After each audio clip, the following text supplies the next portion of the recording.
my god, I'm actually kind of like excited about this, and it's not for the reasons you guys probably think. Danganronpa fans, be warned, this video is not positive, but I've just been like itching to shit on a series on this channel for the longest time, and since my Fire Moon Warriors 3 Hopes video relatively blew up based on the scale of my channels, I would probably say that it was certainly no Your Turn to Die blow up, but it was decent. I'm very much happy with the results and I'm satisfied with that. And if I can reach more people with this video and this is their introduction to my channel, 1, I am not sorry, and 2, welcome, because this is probably the content you guys are gonna get from now on, since like I've burnt out a lot on gachas.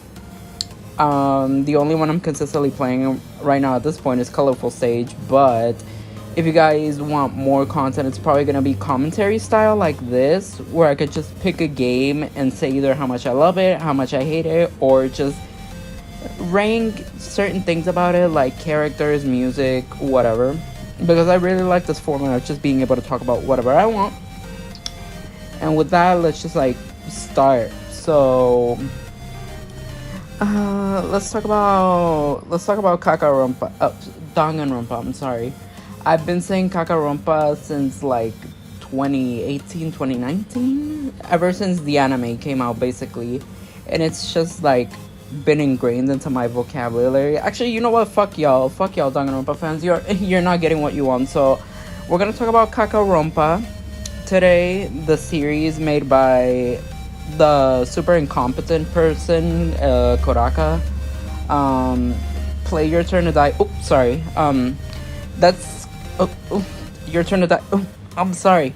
I have like this tick when I talk about Danganronpa that it just makes me say Your Turn to Die. Play Your Turn to Die. Your Turn to Die is so much better. But enough about that.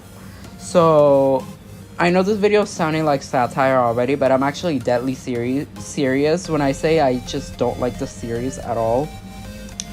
But I used to actually really like it, like I'll give y'all that. I used to fuck with Danganronpa way back in the first game. And it just went downhill from there, so I divided this video into like parts because I want to talk about the whole series and just show my gradual decline in interest as it continued, because I honestly feel like Danganronpa was such a perfect series in the first game that it really did not need expanding upon. It's like the Corpse Party syndrome, where the first game was so good it really did not need any sequels. But enough about that. So I guess I should just start from the very beginning. I'm sorry. I'm doing this video probably in one take and with no script, so y'all are getting bare bones. And when I mean y'all, I mean the Cacaronpa fans, because with a title and thumbnail like mine, I'm sure they're gonna come running and try to defend this game, being like, no, you're wrong, this game is super deep. Deep as in, yeah, deeply horrendous. But anyways, let's actually start with part 0 to the story, where it's like how I found out about the series. And it was the most completely random shit you could probably think of. I found the series just randomly scrolling on YouTube one day when I was like super bored. And I think, if my memory serves me right, the very first channel I saw covering Danganronpa was Manly Badass Hero, which I stan Manly. I'm so glad his channel is doing so well. Like, I love that man. But anyways, I digress. I first started watching Danganronpa 1 through Manly Badass Heroes Let's Play, and I also started watching Nico B's. Not around the same time. I think Nico B's was like the second one I watched, like a few months later after like the Danganronpa craze died down. But anyways, when I first started watching the Danganronpa series, I was actually very interested at the start because the game looked very promising and very unique. For me, at least, because someone's gonna say, oh, it's like Ace Attorney. Bitch, I've never played an Ace Attorney game. The art style to me is ugly. I'm sorry. I actually do want to try out the Ace Attorney Chronicles for the Switch, but I don't know if there's like a specific order I have to play those games in. But anyways, point is, I have never heard of Ace Attorney by that time, and I still haven't played it to this day. So to me, Danganronpa just seemed like a completely unique concept. Like, it's students with ultimate talents trapped in a school, whatever, bitch. There's a bear, there's a bitch, there's blood, Pepto-Bismol, there's class trials, you get rid of the black and they get whipped to death, I don't know. And yeah, that was my introduction to the series, and honestly, I have very, very fond memories of that back in the day. And I remember it just for it being like a very fun time. Like, I remember some of my other friends getting into Danganronpa, and we would just like have discussions about, oh my god, what if we like made our own Danganronpa style like story, which we did, but we never uploaded it. And I have mental memory shortage, so I don't remember anything that happened in that story.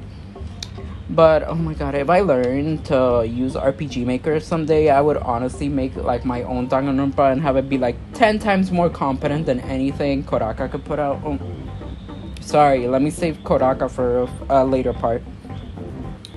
And with that like short introduction out of the way, I guess I should talk about Danganronpa 1.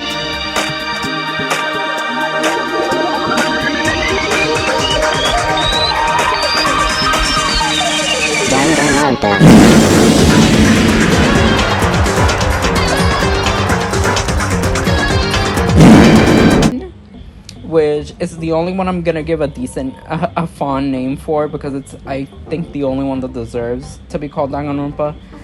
So, I guess it should just like go through the games as they happen. So like Trial 1, Trial 2, etc., etc., and say what I think.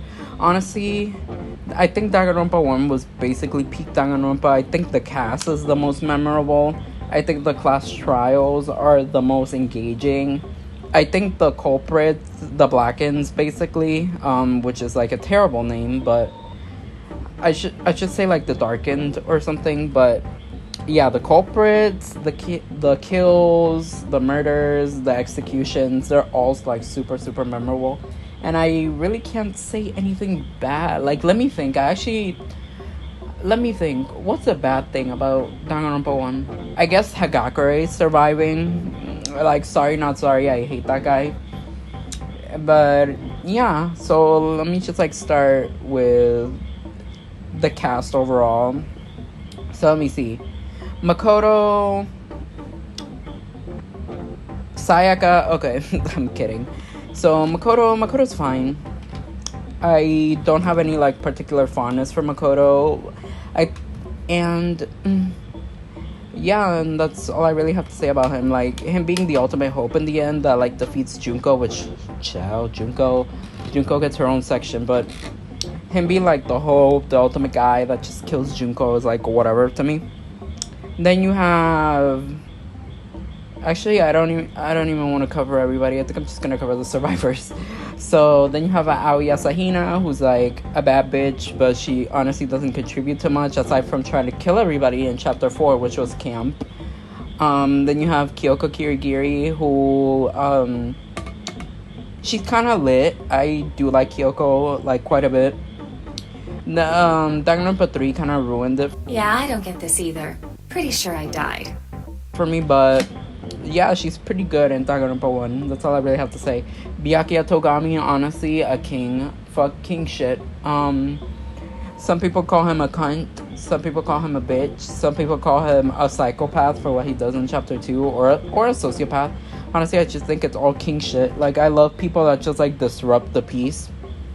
But do it without being extremely obnoxious. Bitch, I'm looking at you, Sohiori. Bitch, I'm looking at you, Kokichiyama. Bitch, I'm looking at you, Nagito Kamaeda. Bitch. That's all I really have to say on that. Am I forgetting someone? Oh, yeah, Fukawa. Oh, my God. Fukawa's lit. Honestly, I love her. I don't really like how her DID is handled in the game as, like, a crutch. And it has, like, that stereotypical... people with DID have a psychotic personality trope. But other than that, I will say I'm very, very fond of Fukawa and Genocide Jack. I think they're both some of the highlights of the first game, like the biggest highlights, because Danganronpa 1 is good as is. And let me just go like through the trials one by one. So in chapter 1, trial 1, Sayaka gets clapped, which like sure, but then she wrote down Leon's name, so we knew it was Leon. And honestly, that alone for me makes like the entirety of the first trial like redundant, but not in a bad way. Like, it was a very good introduction. I just think, if we knew Sayaka wrote a dying message from the start, why did we not analyze that first? Like, 11037, bitch, no. You do the mental calculations. She wrote that shit backwards because she was facing the wall. Of course, it said Leon. So yeah, Leon gets clapped. Honestly, I don't really have any opinions on Leon, aside from stupid. Anyways, moving on to chapter 2. Who died in chapter 2? It was Chihiro, who I actually really like. Stan Chihiro. This is a Chihiro Stan club. I love the... Look, let me just say, I don't like the term trap, but if I have to use the term to describe a specific type of character, I would say that I actually like those types of characters. Like, not necessarily like cross-dressing, trying to bait straight men characters, just guys that like wearing feminine clothes and they identify as men. They just like girly things. Like, I honestly love those types of characters. Like, you could get me a Rin from Catherine or a Chihiro from Danganronpa and I would just stand because they're so compelling for me. But anyways, Chihiro gets clapped, so that's that. I don't really like the way Kirigiri wants people to grope Chihiro just for her to be like, see, I knew that was a man. Like, that was to me very, very awkward and a very like pointless scene that I just didn't like. That's one thing against Danganronpa when I have the whole groping a dead body just to prove a point. But anyways, that rock aside, the trial was actually very, very fun with the whole like Fukawa getting framed by Byakuya, her like just completely losing it, and then Genocide Jack appears with the extremely dramatic camera pan, and the whole trial just goes downhill from there. Who was the culprit? Oh yeah, Mondo. Oh my god, Mondo and fucking Ishimaru. Such a good friendship that I really wish lasted. Like, I honestly, in my heart of hearts, really, really wish that Ishimaru survived until the end instead of Hagakure. Like, straight up. Like, he would have been a much more compelling character to survive. And that's a trend you're gonna see with a lot of the Cacaronpa games, that there's a character that was super well written, but they got killed off in place of some extremely useless fodder as survivors. But anyways, that was a good second trial. The third trial is where I like start meh. 2 people died, Hifumi and Ishimaru, rip the bestie. And that whole third trial was extremely confusing until Kyoko just decided to unleash the Mary Sue powers, and she was like, you know what, Celeste, I think you did it. I don't have any basis, but I'm just so confident that you did it that I'm literally just gonna vote right now. That's not exactly what she did, but it honestly just felt like she just voted for Celeste instantly. Like, she just had a hunch it was her, and well, she was right. And that's the day we lost a living legend, because those who don't know, Celeste was and still is my favorite Danganronpa character. I love Celeste. Some people are gonna be like, wow, Celeste is your favorite? No wonder you hate the rest of the games. But I just can't help it. Celeste is a bad bitch. Period. Like, her reasons for killing 2 people, absolutely iconic. Her execution, beautiful. The way she talks, honestly, perfect. The way she unravels in the third trial, absolutely camp. Like, she, in my opinion, was the highlight of Kaka 1. Sorry, I let that one slip. Anyways, trial 4. Sakura commits suicide, and I've I've barely talked about Sakura at all, so let me talk about her. Free time events are very good. Design is absolutely beautiful. But I just really can't say anything else. I don't have that much of an opinion on Sakura. Like, she's great. I like her, but nowhere near the levels of some other characters I'll mention in the future.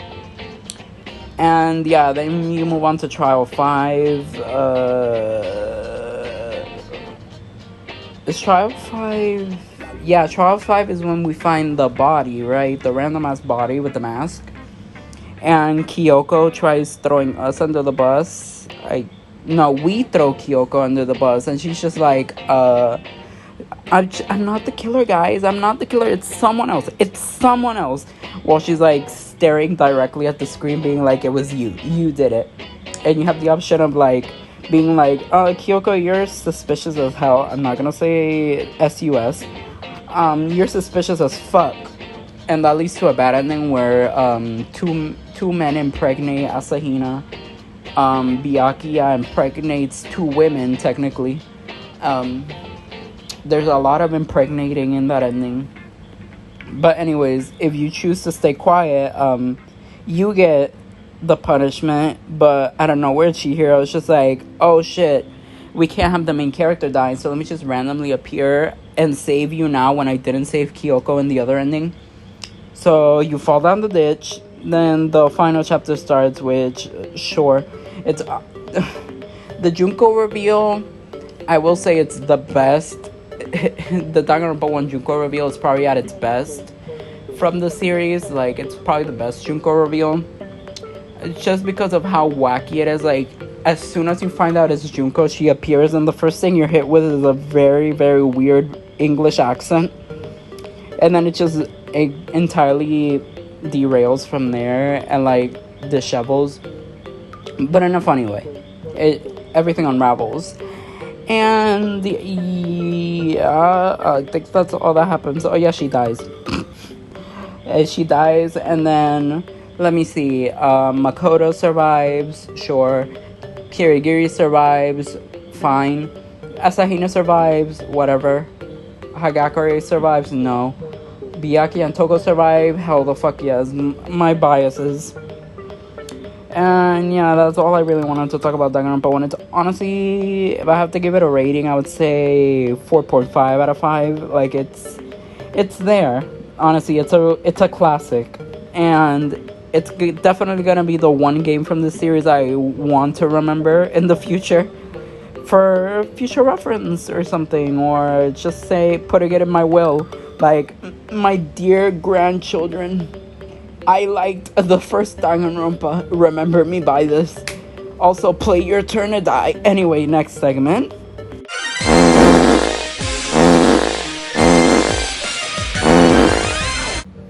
Alright, next up on the list is Danganronpa 2. It has more to the title, but I honestly can't be bothered to look it up, nor do I remember what it is. But I feel like this is the game I actually have the most to talk about, because while I have some issues with it, I also have things that I really, really enjoyed about it, honestly. Like, it's such a divisive title for me. It's like the next ones that it's completely one-sided, and y'all are gonna see me go through it. But let me just start off by saying this. I actually think the game, polish wise, design wise, colors wise, basically presentation wise, is like a big step up from the first game. But that's just for me, because I am a fan of like bright colors and vibrancy. So seeing that this game takes place in an island, everything's so bright, you can see the sun almost constantly, the locales are really well designed. I'm basically trying to say everything Kuraka did not have to do with, I like, because he's incompetent. Play your turn to die. Anyways, so yeah, from a design standpoint and presentation standpoint, this game is fucking amazing. The character designs may very well be like my favorite designs in the series overall. I can't really think of anyone that I dislike design wise, except maybe Kazuichi.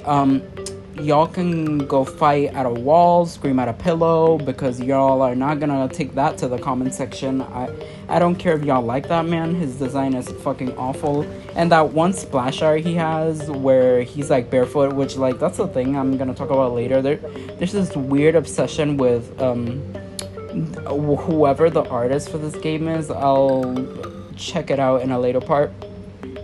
Whoever the artist for this is has a weird fascination with feet. Anyways, so yeah, his design is not really my cup of tea, but everybody else looks fucking incredible. Yeah, when you have shit like fucking Peko Yama, when you have shit like Nekomaru, when you have shit like Gundam, when you that one especially, when you have character designs like Gundam, you peaked, in my opinion. And then there's like the other ones like Chiaki, Nagito, so on and so forth, that are just like very iconic, even if those characters I don't really fuck with, but we'll get to that. So what happens in this game? Hajime Hinata, that's the name of the protagonist, right? Yeah, that's his name. I love him. I love you.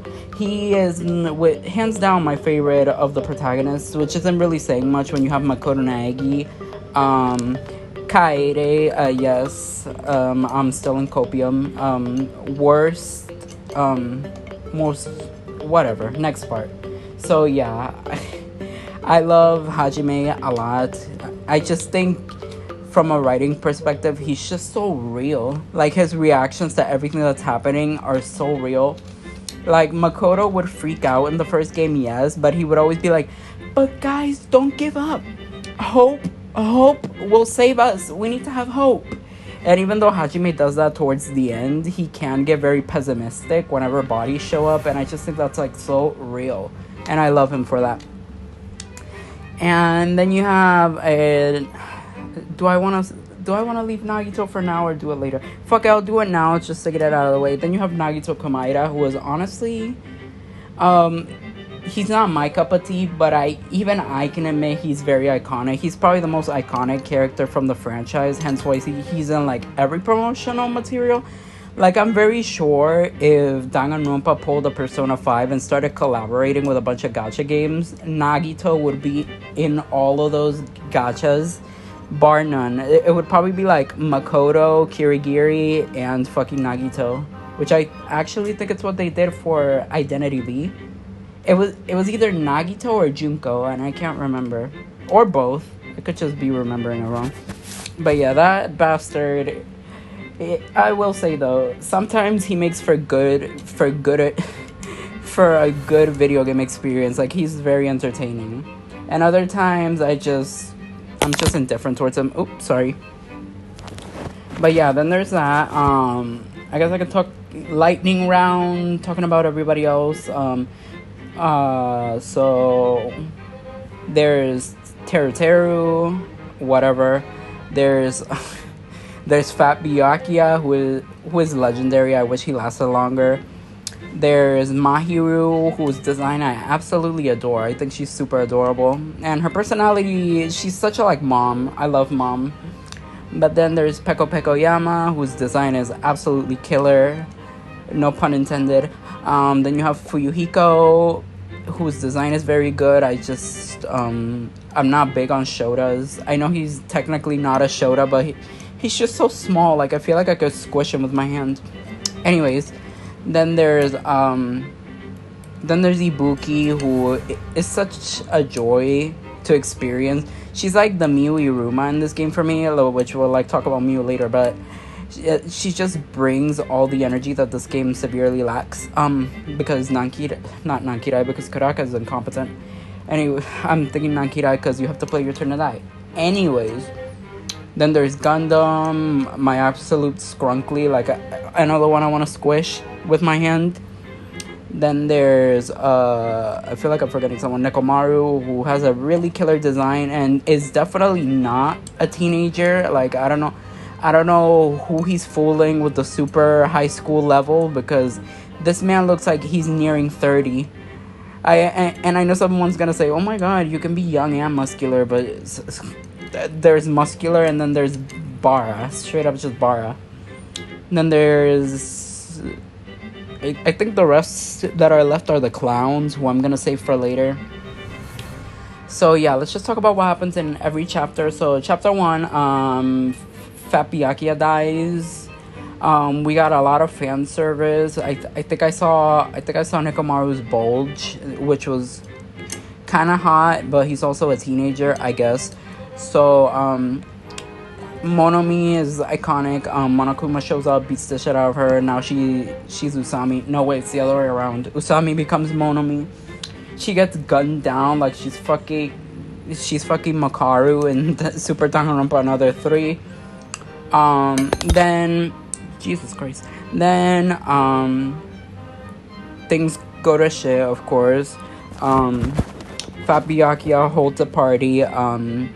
Lights go out. He dies. I'm sorry for the ums. I literally do not have anything written. I'm just going off memory. He dies. Teru Teru did it. Chapter ends.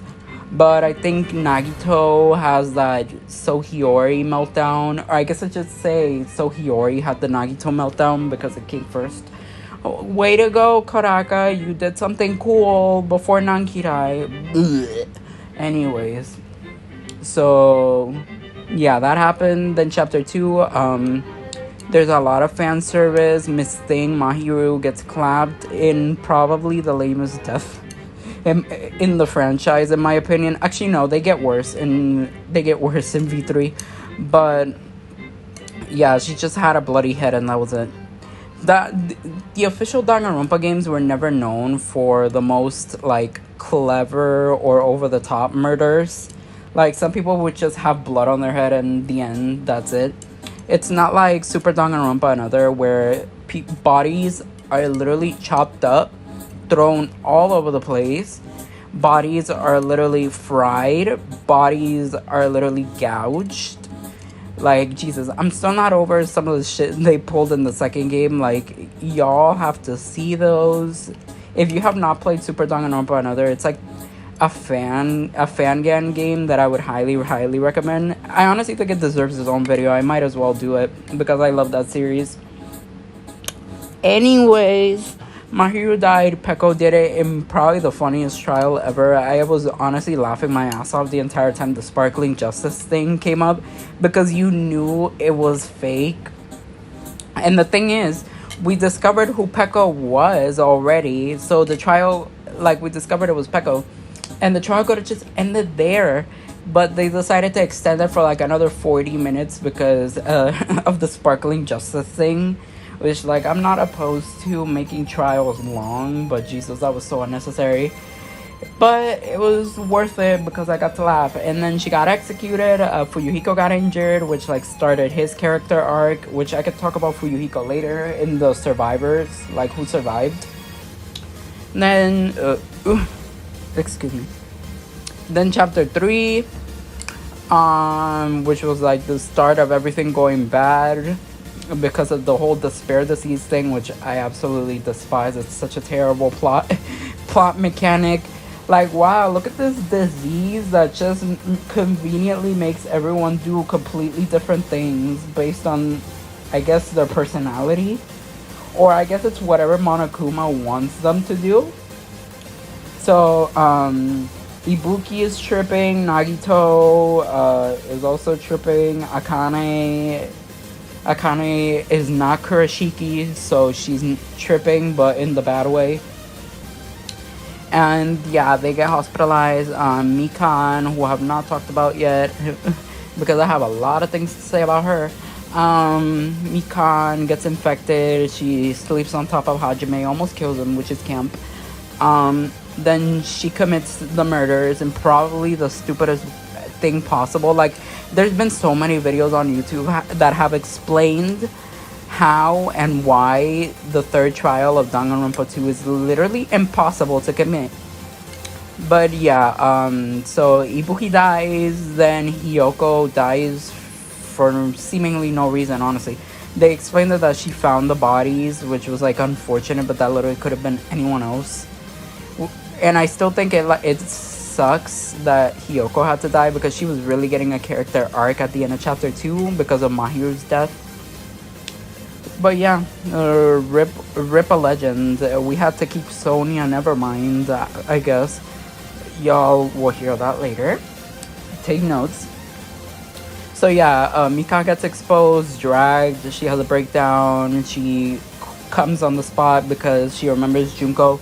I mean, I guess I could talk about like my biggest problem with this game. Well, second-ish.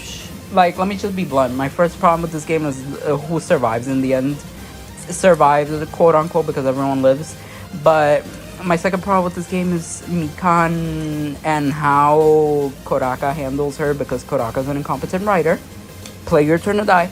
Anyways, so the way Mikan is handled is absolutely disgusting. We know from her free time events, she was physically, emotionally, and sexually abused by schoolmates, at her home, in the street, in her bed, in the supermarket. She was basically fucked everywhere, both figuratively and mentally. So yeah, she was being fucked everywhere. I should really say something else. She was really being screwed over everywhere. And that like caused her to be the way she is. She found Junko and she fell in love. She tried to get impregnated with Junko's baby, which we don't talk about. I honestly do not acknowledge the whole remnants of despair using pieces of Junko's body. That's just something that does not exist for me. Because Kodaka is not just incompetent, he's also a shit writer. So I would just pretend all of that is non-canon. But yeah, like, I just have to say, I really don't like the way they handle Mikan in this game. How they use an abuse victim of literally every type of abuse possible. They use her as like the butt of fan service and the butt of jokes. Like, the 2 times she trips in chapter 1 are absolutely ridiculous and terrible, because Mikan is literally yelling in shame about how she doesn't want to be seen like this and she hates it. But everyone's just like, oh no! She tripped! Mikan, are you okay? And it's just ridiculous. And then there's the thing with the despair disease chapter, which is this chapter, where she just climbs on top of Hajime and starts suffocating him with her boobs. And then her execution, where... How do I even explain what happens in that execution? You guys have seen it. I've seen it, and I still have no idea what the fuck happened in that execution. So let me like analyze it really quick. So Monokuma shows up with a big syringe and Mikan's on the bed. He then proceeds to inject the floor. A giant hand appears out of the floor, which happens to be a rocket, which then gets pumped with the injection, which I'm guessing is fuel, but it's also not fuel, it's drugs, because Mikan is feeling it, and I don't know how the effects of the drug are being transferred to her. I mean, I'm guessing the machine, the fist, starts vibrating or something, and that's why she like gets all hot and bothered. Then she cooms on the spot, then she flies to space and dies. Presumably, let me just be clear, presumably, because I think Mikan's is the only execution where we do not see a body at the end, which just makes the execution all the more strange from a directing standpoint. But just remember, Kodaka's the one who directed the scene, so he's incompetent. So yeah, like, I still think chapter 3 is like a very bad stain on the series for me. I genuinely did not enjoy it at all, from the fact that it's literally impossible, from also cutting off Hiyoko's arc, and lastly, everything involving Hikana in this chapter was just terrible. But I guess it helps move the plot along, because the whole despair, remnants of despair thing comes up. Anyways, chapter 4. Unlike chapter 3, I actually have some good things to say about this one. I really liked the whole being trapped without food in the tower, because it generally created a very tense environment that I was super hooked into. Even though Super Danganronpa Another One did it better, but fuck my dragon. The whole strawberry grape, whatever tower. Had a cool design at first, but after being stuck in there for like an hour or so in playtime terms, the whole design just started to make my head hurt seeing all the monochrome colors. But some really cool things happened. Nagito, who I have not talked about in a while, he does Russian roulette, survived, and he's just like, curse my luck. Curse my luck. Hajime, I'm very horny and I want your hope cock. No, he doesn't say that one. But it definitely would have made the chapter more interesting if he did.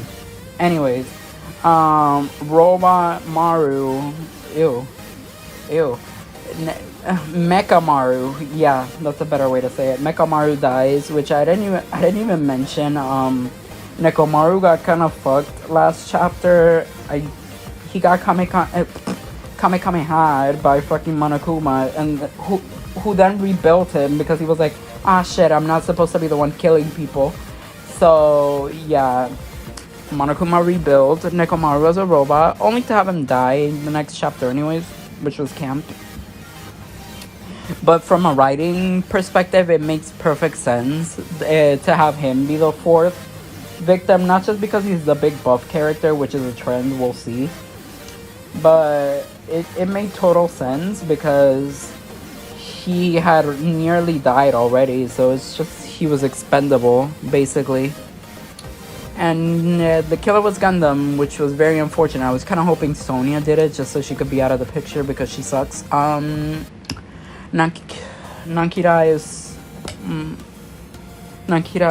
is my Lord and Savior. That's all I really have to add to that.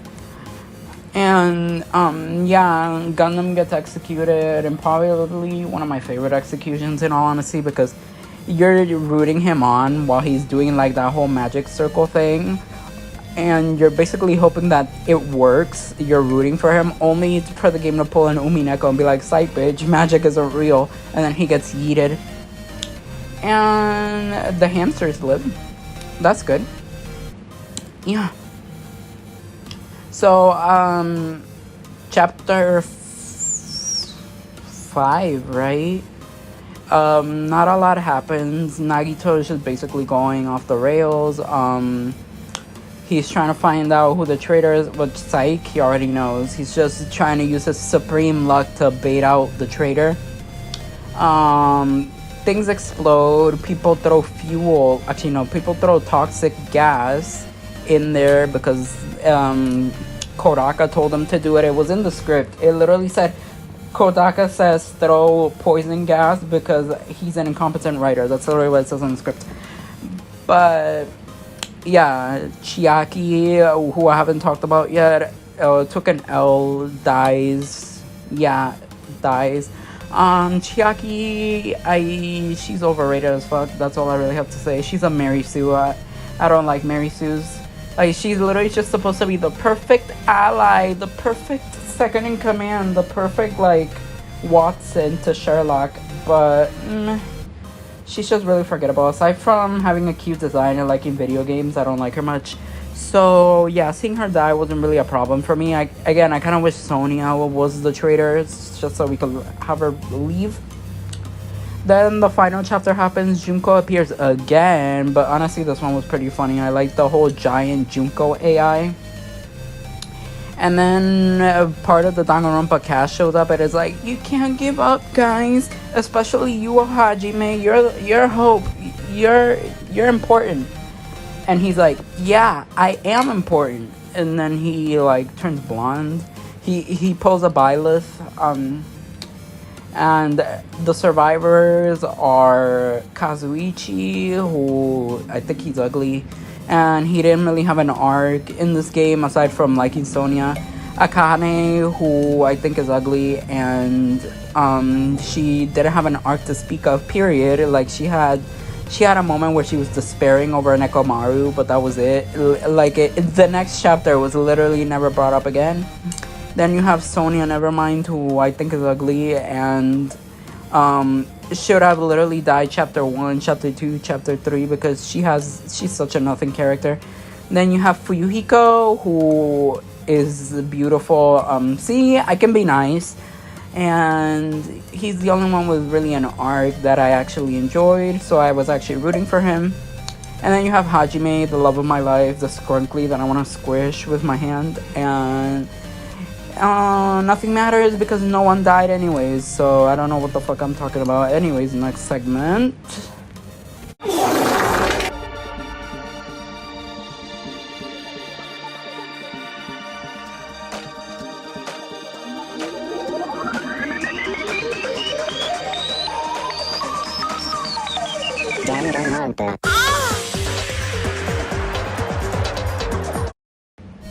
Alright, next on the list is...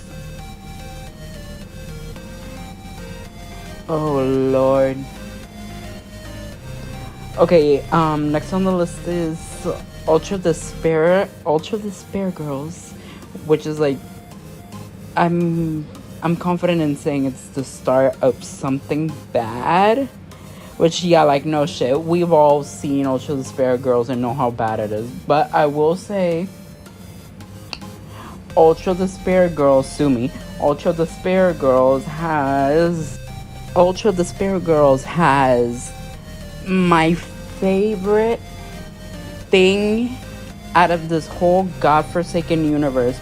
Like, as bad as it is, some people would say it's the worst Danganronpa game, period. It has some of the best writing, unironically, from Komaru Naegi and Toko Fukawa, my two babies. And that's on that. Y'all can go run in the sand. Y'all can go punch. Y'all could go punch a couch or something. Like, keep the negativity away from me because I am speaking facts.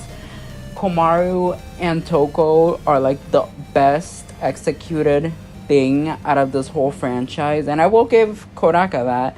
He managed to write two decent things for once. Like, good for him.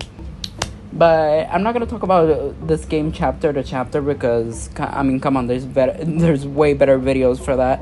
And I'm just gonna like quickly like sum up everything. So the game is obviously a radical different genre from the rest of the games, and I honestly welcome that. Because as good as the detective style gameplay was in the first two games, I was completely out of it in V3, in all honesty. Like, I was so tired of it. But yeah, the shooter gameplay was scuffed, but it was fun, in my opinion. Like, I enjoyed blasting Monokumas. I never used Toko, though, because Toko's thing was just too crazy for me. I love hack and slashes, like, just as much as the next person, because if y'all don't know, literally my favorite video game ever is Bayonetta. Like, I'm a sucker for hack and slashes, but Toko's gameplay to me just did not feel very rewarding. It really just felt like you were playing on easy mode. And yeah, so I never used her, but I'm glad that doesn't exclude her from the story in any meaningful way, because lord, the Komaru and Toko dynamic is so fucking good in this game.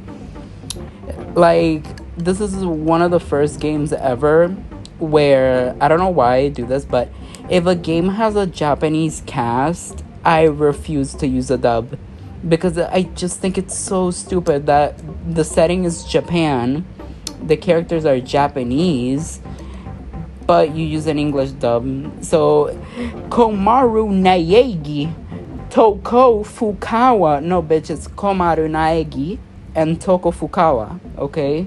Period. And yeah, so I played this game with the dub. That's what I was getting at for once. And honestly, the dub was really fucking good. I think I like the dub more than the sub in this game, because Komaru's voice, like, you see the gradual progression in her voice, where she goes from like a meek, shy girl partway through the game, and in the later half of the game, like, her voice becomes deeper and more confident. Like, she goes from talking like this to talking like this. I bet she grew a 9-incher. She was like, "Hey Toko, what's up, baby?"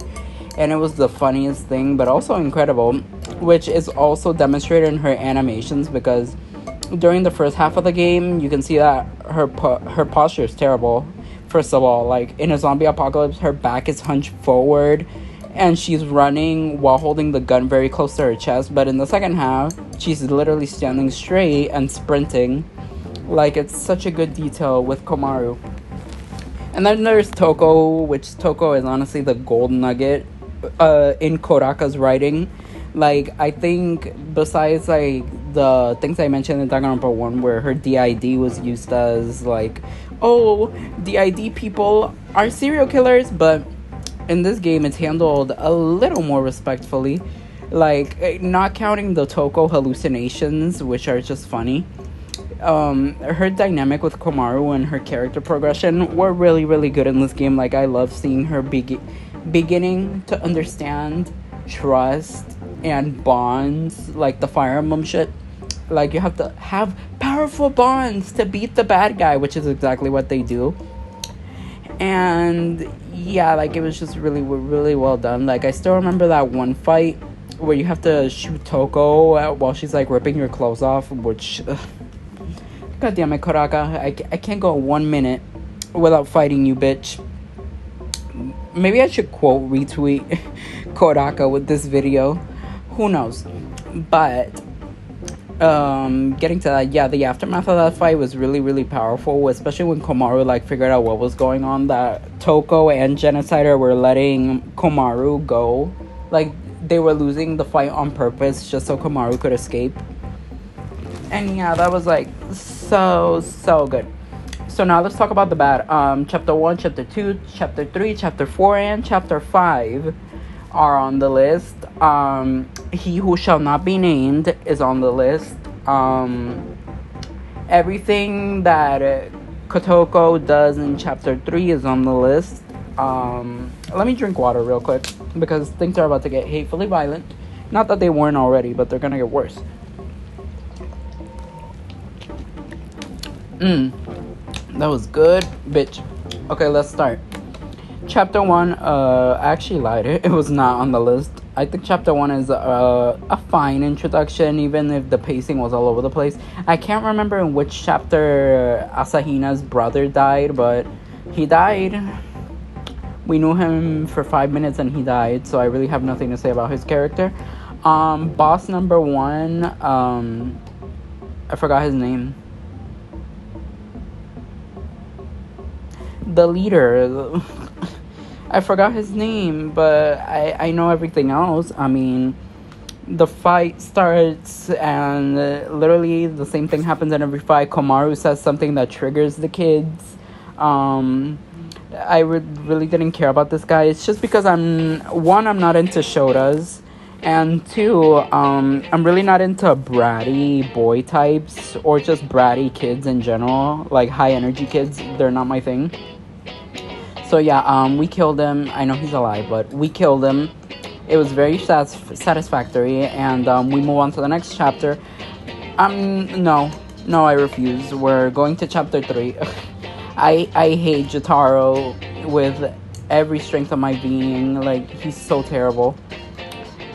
Chapter 3 has my favorite Warrior of Hope, Kotoko Tsugi. I just really hate everything they do in this chapter. Not the flashbacks to her trauma. I honestly think that was really well done. It makes me wish Kodaka wasn't writing it. But the thing with, like, Kotoko breaking Komaru out of prison. Oh yeah, Komaru was in prison. And yeah, Kotoko breaking Komaru out of prison, knocking her out, and then doing the whole, like, tickle machine bondage thing. Like, it really paints a bad light when you have someone who suffered through SA then try to SA someone else. I mean, yeah, it's meta for the cycle of abuse continues, but bitch, like, you can miss me with that shit. And then the Fukawa thing where we have to strip her. We have to attack Kotoko and her clothes fly off, and then she's like, oh, by the way, I'm 18, guys, so this is okay. No, you're not. So we're all going to hell for seeing you in underwear. And I completely forgot to mention, Komaru was in prison, and so was Toko, and they were imprisoned by He Who Shall Not Be Named, because I refuse to talk about that guy at all. So yeah, they actually went to that base. They found Hagakure's mom, who is a literal icon. I'm so sorry you got stuck with an incompetent child, but such is the will of the writers. Anyways, we strip Kotoko. Then we actually have her boss fight, which I think is actually one of the better written things about this game, because Kotoko's freak out what actually made me tear up when she yelled, "Why didn't anyone save me?" Like, that shit actually made me cry, because it was hitting. But yeah, that happened. Then in chapter 4, I honestly can't remember what happened, but I think Nagisa dies, and he who shall not be named says the thing that completely ruins this game for me, because Kuraka just can't go 1 second without being incompetent. It's like he played Umineko and he really resonated with Battler.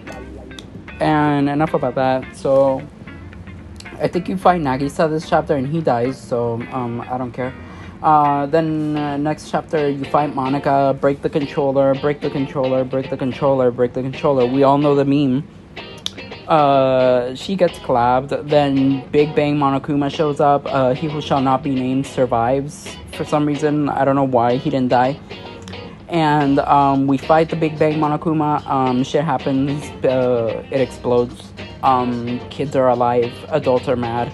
Izuru Kamakura shows up out of nowhere. And two Junkos. There's two Junko AIs. Anyway, next game. I'm sorry, I just really want to get over this one really fast, because it really is upsetting that this one had so much potential writing-wise with Komaru and Toko, and it was just completely thrown out the window because Kuraka is an incompetent writer. Fuck my life. Play Your Turn to Die. It's a better game. Anyway, next thing.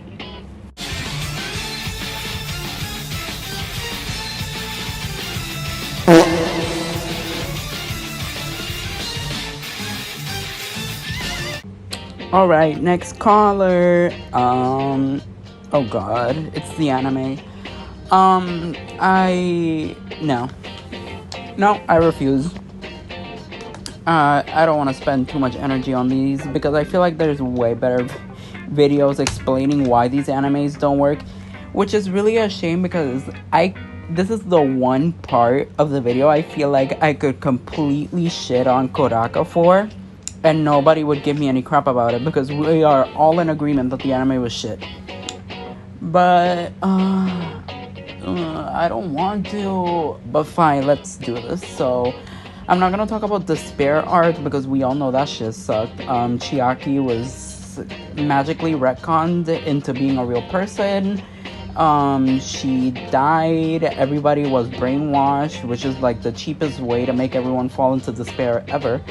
And yeah, that's Despair. So now we talk about Future arc, which was interesting until it wasn't, in my opinion. Like, it was interesting until the bad guy's motivation stopped making sense. We had every single scene of Makoto getting chased by white-haired dude. I forgot his name, and I'm not gonna look it up because this video is pure hate speech, and I can't be bothered. So, yeah, it was also kind of just ruined by the whole brainwashing thing. Like, I really enjoyed the concept of there being a traitor amongst the group that would not be injected with the drugs and would just stab people. Like, that was such a cool idea until they just ruined it. Like, fucking Gekko Gahara had all the potential to be the mastermind, considering she was a robot, so she didn't really go to sleep. And she was being controlled by Monica, so she had every single potential to be a good antagonist, but she just wasn't. She got her ass kicked by Juzo, I think, if memory serves me right, and then she turned into an android, like, started firing rockets and shit, and then she just got owned, which was really a shame. And then as for everyone else, they're all super forgettable. I'm sorry, I don't remember homeboy black guy's name. He had a really funny design though. I really enjoyed his face and voice, but he died first. Which, let me talk about the rule thing, because that's also a thing I liked. See, Kuraka can do things I like. The only problem with Kuraka's writing is when he begins typing.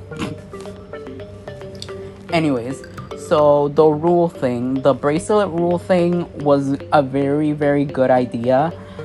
It's just that the rules themselves were not executed well. Like, I think some of them were good, like Kyoko's and Makoto's, but the other ones, like, you can't open doors, you can't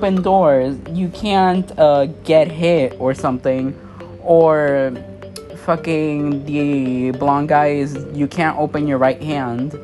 Like, those were just corny and obvious setups for their death. And yeah, the rest of the cast, see, I can't even remember their names, so I'm talking about them later when I get to like a character analysis thing. It's gonna be so fun.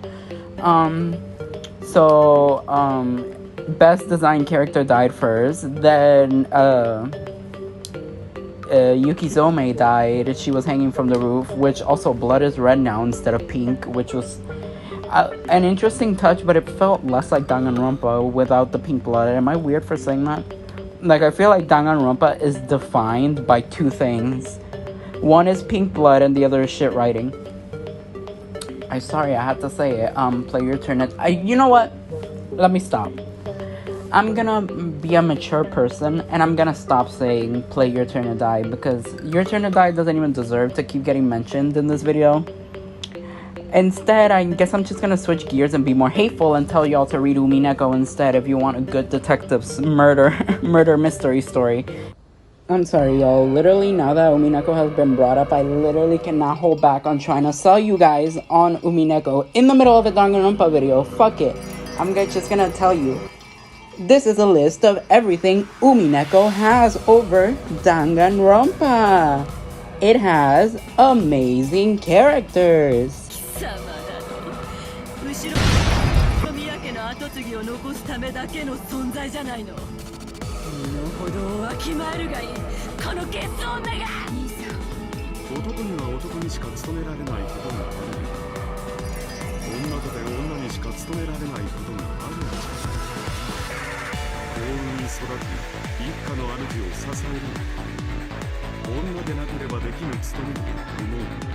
Corny, lame, boo, tomato, I'm throwing tomatoes.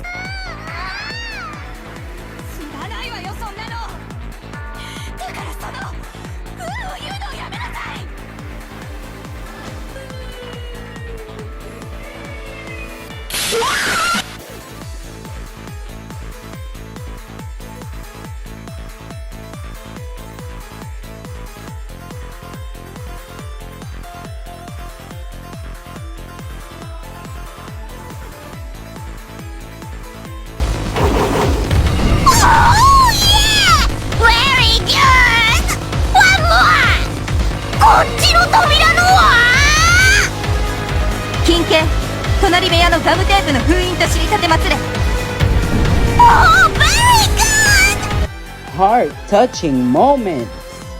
でもダメ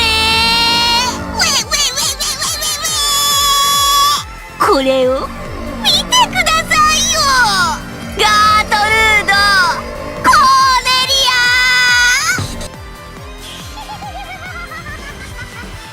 全然違うよみんな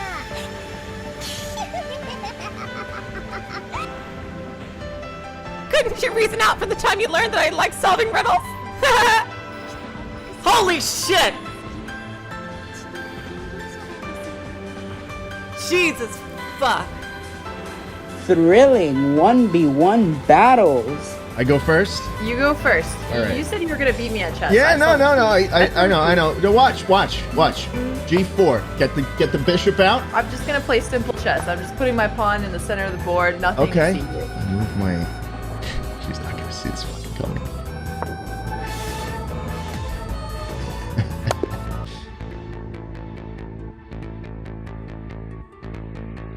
Get it now. Play it now. Please, play your turn to die. Play Umineko. Anyways, play Umineko. Next caller. So, after that happens, Asahina dies, except not really. That's like my thing. I don't know what it was with them wanting to troll the viewers, thinking that the OG cast members died, which we'll get to the more offensive one later. but I don't know why they had to fake kill Asahina, because the scene afterwards makes absolutely no sense. Like, she was very clearly dead at the end of the episode, but then in the next episode the knife just like bounces off her chest and she just wakes up like normal, not even questioning why there's fake blood on her shirt, not even questioning why there's a fake knife on the floor. She just casually grabs it and starts poking it. She's like, oh, I mean, I guess it's a toy knife. Not even gonna question why there's blood all over me. Which, when I first saw it, I thought it was a hint that maybe Asahina was the traitor, because like you see big cow man hanging from the ceiling covered in blood.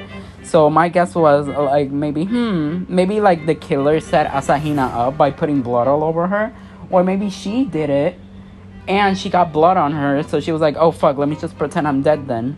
But no, it's just a random pointless scene that goes nowhere.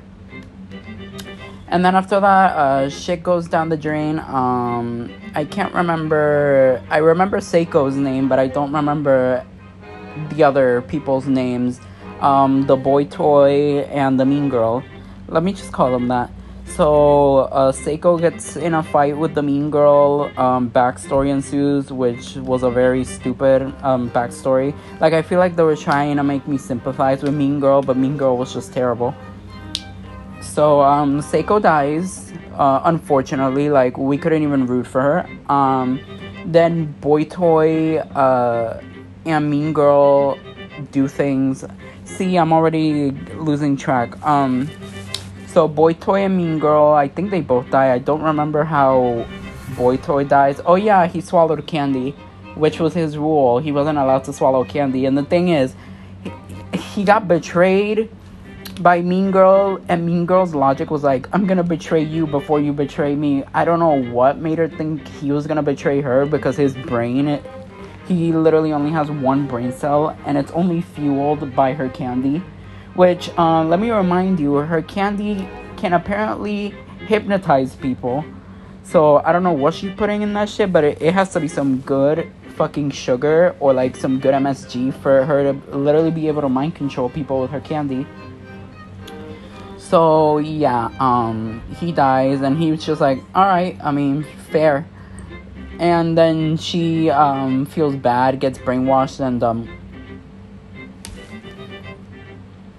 you know, I don't even know if I should describe what's happening, or what this is. I think she tried deep-throating candy, and it failed. But there's also blood everywhere, so I'm so confused as to what she was doing. Was she, like, biting herself? I don't...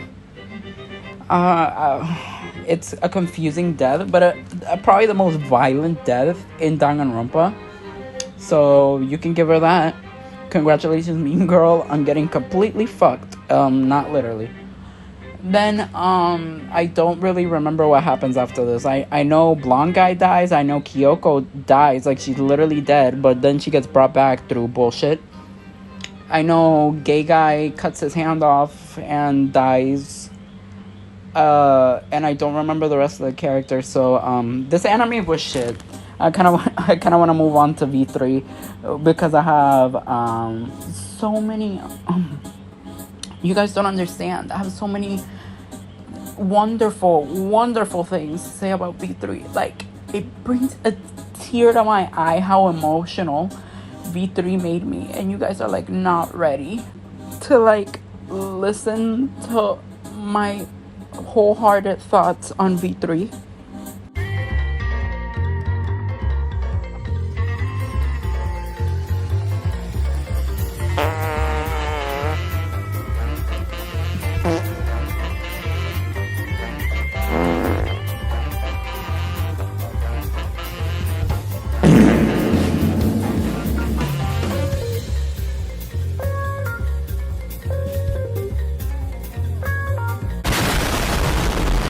The game is not good.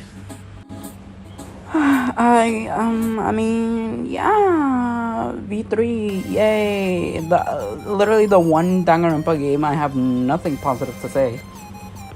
So, let me just start with the characters, I guess.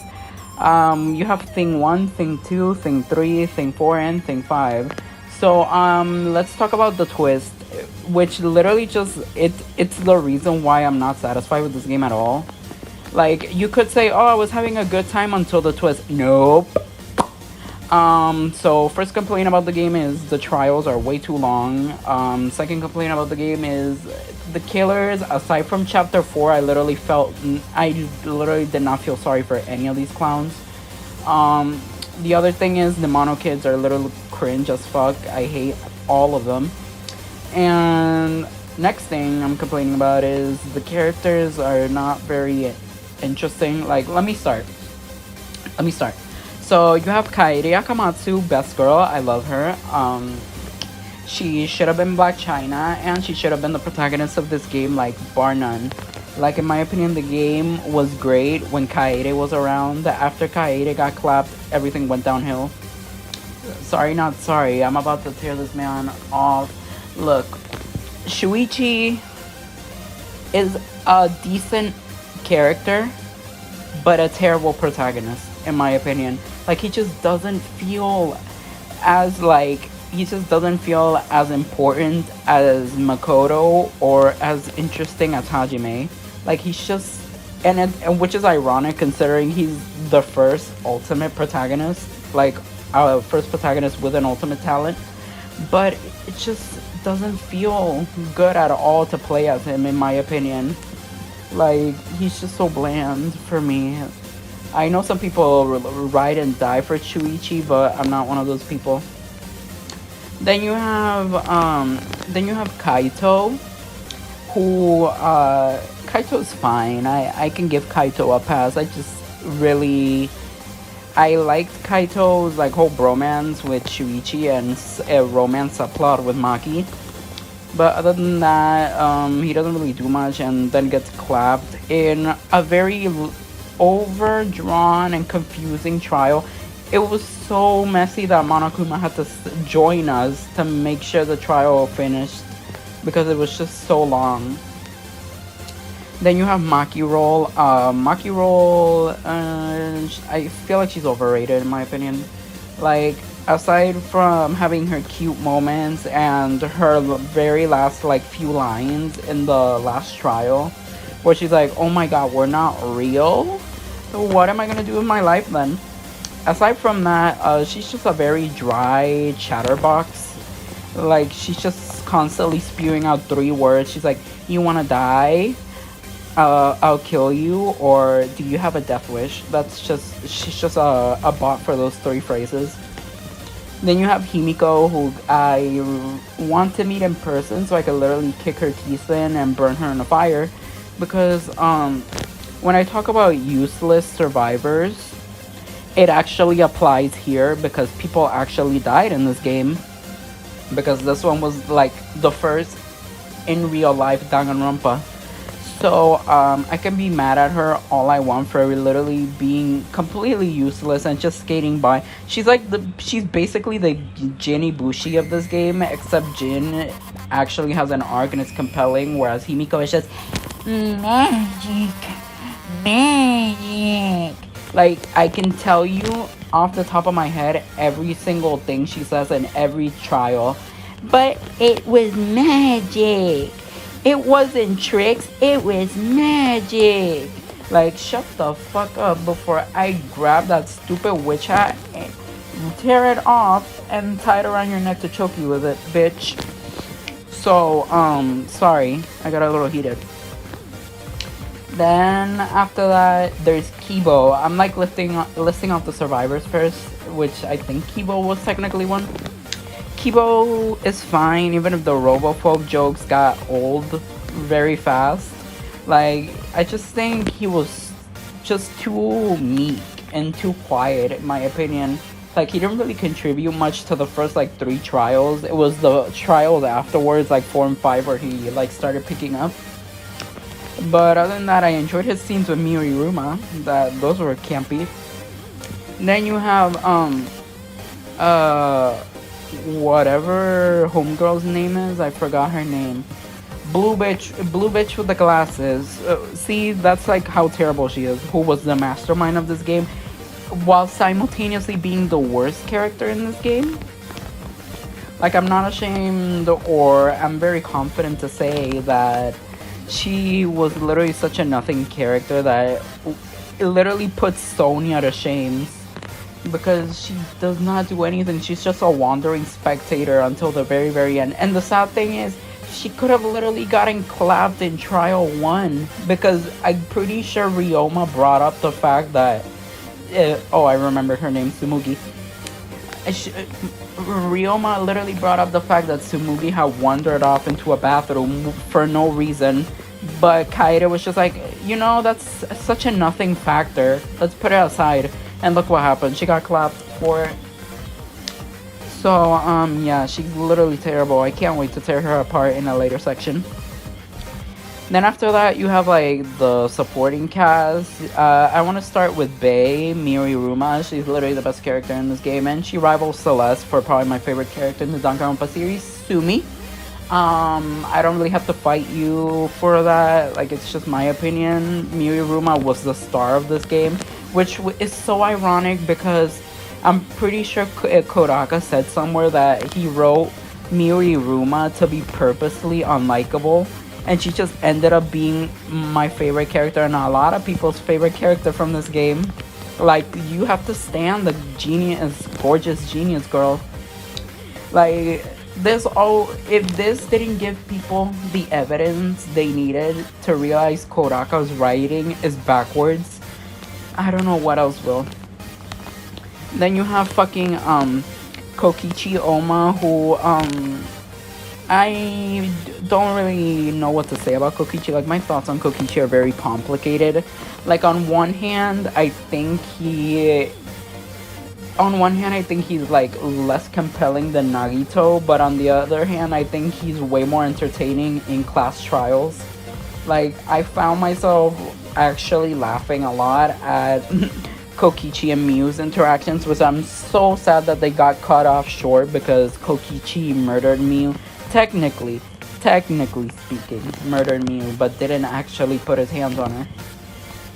And yeah, next character, Gonta, whatever. Yeah, Gonta's just a big muscle character that is meant to die in chapter 4, which is exactly what he does. Like, he's charming. In some instances, he's a very adorable person, but I'm not one for like the super adorable characters. I like my characters to have substance. And I can't really feel anything for him because he's not real. That's my thing with all these characters. They're not real people. So I can't even go into like their backstories and be like, oh, these poor souls, when none of it is real. So next person, the maid. I forgot her name. The maid was fine. I liked her in the first chapter. Then she became the culprit, and her motivations were very stupid. So I just didn't care about her dying. Then Ryoma, the MVP, who almost caught the mastermind in the first chapter. If only he was tall. I'm gonna blame his height for the reason Kaede did not listen to him. Like, Kaede is she probably has prejudice against small men.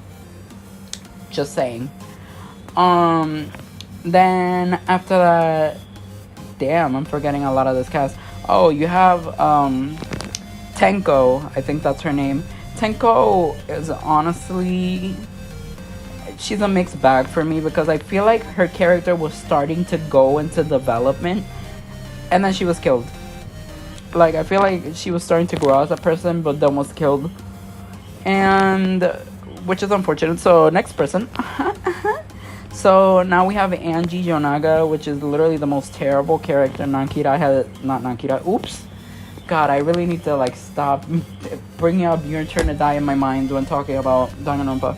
So, yeah, Angie Yonaga is probably the worst character Kodaka has ever written. Everything from her, like, stereotypical design to her stereotypical backstory to the way she is portrayed as the manipulative person of color that is just like evil, because she has foreign beliefs. It's just not for me. Like, if someone likes Angie Yonaga, which I don't think they do, if there's someone out there that likes her, good for you, but I just don't really like all the, like, stereotypes her character exudes. Like, I feel like Kodaka just straight up wrote Angie with microaggression in the concept art. He just scribbled microaggression in the bottom corner of her concept art. So that's that on her. Then you have whatever the incest guy's name is, which is he's not real, so I can't even judge his real personality, so I have to judge his manufactured incest plot. Yeah, it's literally just that. It's a weird just for the sake of being weird, so I'm not gonna talk about that. I feel like there's more characters, but I genuinely have forgotten all about them. So what do I say now? I could talk about the trials. I could, but I don't want to. I could talk about the executions, but to be honest, they're all really bad, so I don't want to. I could talk about the lying mechanic, which is actually one of the... They really hyped that shit up, didn't they? Like, a lot of the trailers emphasized the lying mechanic, and it just turned into, like, this very, the end result was just not good. Like, sure, you could say that the lying made the trials more interesting, but everything just circled back anyway, so there was no point to it. Like, I really wish there was, like, a split path, split branch somewhere where the lying mechanic was actually useful. Like, oh my god, could you imagine... Excuse me. Could you imagine there was a possibility that in Chapter 1, if you lied at a certain point, Shuichi would be the one blamed for the crime and executed instead of Kaede? And then you could play the rest of the game as Kaede. Like, that would have been so good, because I don't really think you have to change a lot of dialogue, just maybe a few different CGs that have Kaede in them. But a lot of the dialogue could just stay the same. It's just Kaede saying it instead of Shuichi. But yeah, the line mechanic was severely underutilized in my opinion. Like, it was just used for fluff language, fluff dialogue. I'm sorry.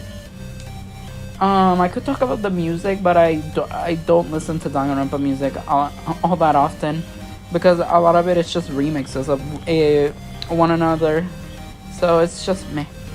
I don't really have anything else to say about V3 other than I just didn't really enjoy it that much. Like, the trials were too long, the characters were not very interesting, and then the twist ruined it even more by making it, oh, none of it was real, so none of these, you should not care for any of these characters, because none of what happened to them in the past, none of their motivations, none of their personal feelings are real. Like, that's the part that gets me the most. Tsumugi literally programmed Maki's personality to fall in love with Kaito. Like, those feelings she has for him are not real. So it's just, makes me want to pull my hair out. So, yeah, worst trials, worst executions, worst culprits, worst masterminds. This game is garbage. I'm sorry. If you like V3, good for you. I will say, like, the art is probably at its best here. The character designs are generally good, except for, like, Angie's. But yeah, that's all I really have to say about V3. It's caca. It's like the epitome and the culmination of what makes the series Cacaronpa for me. So now I want to, like, jump the shark. I could give, like, general conclusions on the series, but I'll save those for later. What now I want to do is just for fun. I want to do, like, a quick tier list, like a rapid fire tier list of every single character. So yeah, let's go do that real quick. Transition, please.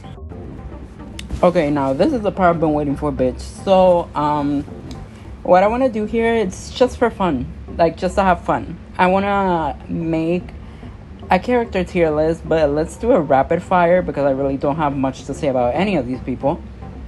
So I'm gonna be going game by game, so as to not convolute the list, because there are a lot of characters, I realized.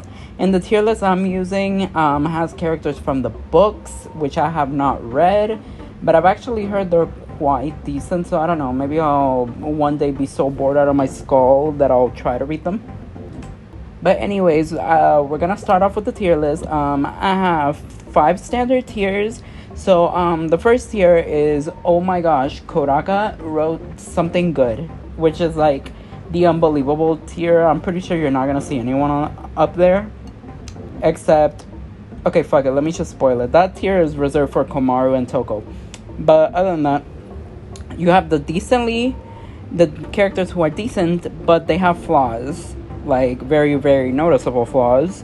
Then you have the mid as fuck, because these characters aren't very deep. And then you have Nar, characters I genuinely just don't want to see on my screen. And then who in the world told Kodaka to write something like this, which is basically the trash can tier characters that are just too badly written for that at this point I don't even like or dislike them. I just think they are terrible. So yeah, we're gonna start off with Danganronpa 1 in no particular order, because the list had them in alphabetical order, but I'm illiterate, so I kind of just threw everyone in randomly. So let's start. Okay, Aoi Asahina, mid. I'm not gonna explain why I said I'm rapid firing. Togami, mid. Celeste, decent. Chihiro, decent. Hifumi, nor. Okay, let's see. Kiyotaka, decent. Junko, nor. Kyoko, decent. Makoto, no, mid. Hagakure, trash. Genocider, trash. At least in this game. Mondo, decent. Sakura, decent. Toko, decent. Monokuma, mid. Sayaka, nor. And I think that's everyone from DR1, actually. Damn, I'm surprised how small the cast is, actually. I'm just going off the list. Okay, next up is DR2. So, let's start off with the spicy one. Chiaki, trash. Teru, trash. Mikan, while I do like her writing is trash. I forgot homegirl's name. Big boobs, she goes in Nar.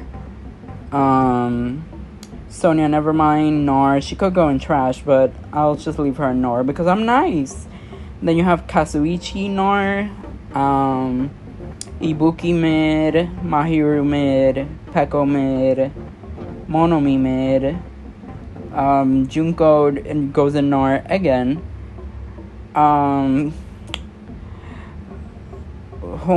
Big boy's name, I forgot it. Nekomaru, mid. Fat Tagami, mid. Monokuma, mid. Fuyuhiko, decent. Gundam, decent. Hajime, decent. Hiyoko, decent. And Nagito, decent but flawed. Very flawed. Keep in mind, none of these characters are good. They're flawed as fuck. Next caller. So, okay, it's UDG, and oh boy. Let me just go through these ones really fast. Mask Boy, forgot his name, trash. Punk Boy, red hair, trash. Kurokuma, trash. He Who Shall Not Be Named, trash. Aoi's brother, trash. Sorry, not sorry. Monica, Nor. Byakuya, mid. Forgot this guy's name. Nagisa, mid. Shirokuma, mid. Toko and Komaru already said they actually have good writing. I don't know if someone helped Kodaka out with that, but if they did, I'll get to laugh about it later once this video's over. Genocider, decent. And Kotoko, thing with Kotoko is she can go in literally any of these tiers except the Komaru tier, because she is so complicated. Like, her writing's trash, but her personality is decent. but her actions are a nor. But her screen time is mid, so she can literally, I'm literally just gonna put her in every tier. Then you have V3. Oh my god. Okay, let's just go top to bottom. How about that? So Miu, best character in the whole franchise, Sumi. Rentaro is decent. Gonta is mid, Kaito's mid, Kaere's mid, Kibo's mid, mid. Maki Roll is mid. Fucking the liar, I forgot his name. Oh lord. Damn, what was his name? Whatever, he's mid. Ryoma's mid, Tenko's mid. Chuichi is a nor. Mage Girl is a nor. Damn, my memory is like really spotty. Monokuma in this game is absolutely terrible, so that's a nor. And then you could put the remaining characters in the trash. So Angie, Korekio, Sumugi, all trash. All the Mono Kids, trash. And yeah, that's really all I have to say. That was a very fun video idea. Like, I just got to trash on all these people. It was great. So I guess now we can go into like closing thoughts on these games and such. So yeah, we can do that. And what I really want to say in these closing thoughts is that I do not hate this franchise. Don't get me wrong, even after everything you've heard, I don't despise Danganronpa or people that like Danganronpa. Like, I have a lot of close friends that enjoy Danganronpa, but that's because they've never read Your Turn to Die or Umineko. So like, they're still brainwashed and I need to free their souls from Kodaka's grasp. So yeah, my gripe isn't with Danganronpa itself, my gripe is with Kodaka and his terrible writing. But yeah, like, I really just want to say that these games have a lot good going for them. Like, they're super stylish, there's incredible gameplay to be found in the trials. Like, I love the shooting, truth bullet aspect of it. I love the freedom dive minigame. I love the scramble debate that I forgot to talk about in the V3 section, where like two sides oppose each other and you have to match statements to counter them. Like, that's actually a really fun gameplay thing. But yeah, like, I really want to say the games are really well presented and executed. The only problem comes down to the writing. The writing is very flimsy in basically every installment.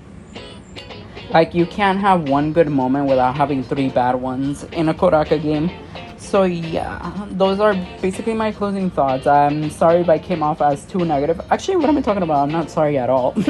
You guys clicked on this with the title basically telling you what it was gonna be like. So yeah, that's it for me. I'm done with this series. I'm never gonna cover it again, praise the Lord. Oh my god, so thank you all so much for watching, and I'll see you guys when I upload the next video. That is gonna be definitely a shorter one for starters and much simpler. So yeah, thank you so much for watching, and I'll see you later. See you.